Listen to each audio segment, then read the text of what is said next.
We are moving on now to our next to last objective. List the 7 tips for email success. But before we continue, let's recap the first 5 tips for success. So the first tip was to know before you start your email what you are trying to achieve. Are you emailing to inform, pass on knowledge or information, persuade, change their thinking on a topic, or request, get their permission, buy-in, or access their services or know-how? Know what you are trying to achieve right from the beginning. The second tip was to make sure that your subject line is clear and concise. Make sure your recipient knows the focus of the email right up front. Tip number 3 was to remember that brevity is our friend. Be as brief as possible while still including all the need-to-know information. And the fourth tip is to use structure to improve your email's readability. Make appropriate use of white space, headings, and bullets. And tip number 5 is to end your email with a clear call to action if you are requesting something of your recipient or recipients.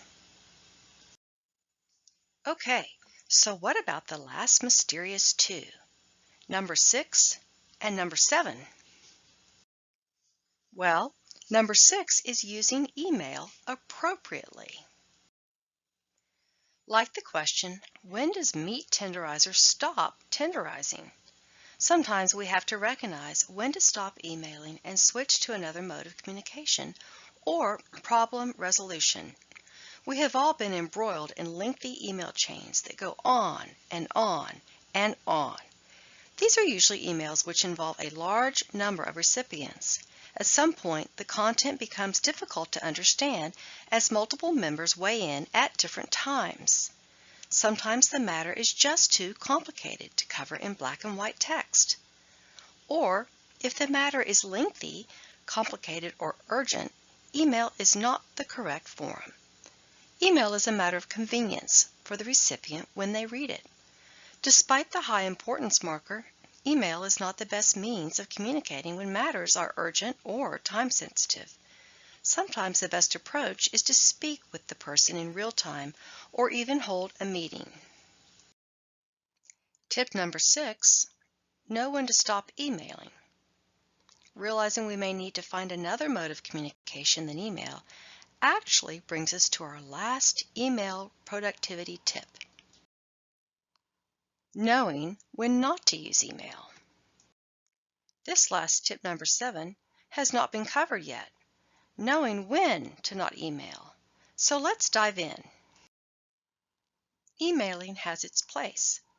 Emailing is great when you need to get in touch with a person who is hard to reach via telephone, does not come to the office or area regularly, or is not located in the same part of the state, country, or world. For instance, someone who lives in a different time zone.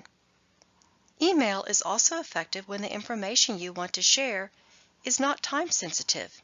The act of sending an email is instantaneous, but that does not mean the writer can expect an instantaneous response. For many people, keeping up with their email correspondence is part of their job, and they only do it during regular business hours. Unless your reader has promised otherwise, assume that it may take a few days for them to respond to your message. If you need to send someone an electronic file, such as a document, a spreadsheet full of data, or a rough draft of your report, email is very effective. Even better if you need to deliver it to a large number of people at once.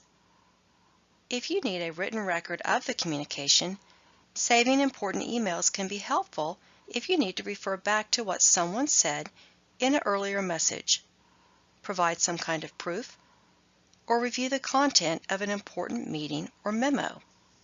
I am sure you can think of other situations where emailing is a terrific mode of communication, but emails are not the one-stop solution for all communication. For instance, if your message is long and complicated or requires additional discussion that would be best accomplish face-to-face, emailing is not the most effective approach. For example, if you want detailed feedback from your supervisor on your work, or if you are asking your supervisor a question that requires more than a yes, no answer or simple explanation, you should schedule a meeting instead. Definitely, email is not the best solution if the information is at all confidential. Email is never private. Keep in mind that your message could be forwarded to other people without your knowledge. A backup copy of your email is always stored on a server where it can be retrieved by interested parties, even when you have deleted the message and think it is gone forever. Another situation is if your message is emotionally charged, or the tone of the message could be easily misconstrued. If you would hesitate to say something to someone's face, do not write it in an email. Remember the yardstick? If you would not want to see it on the evening news, think twice before putting it in writing.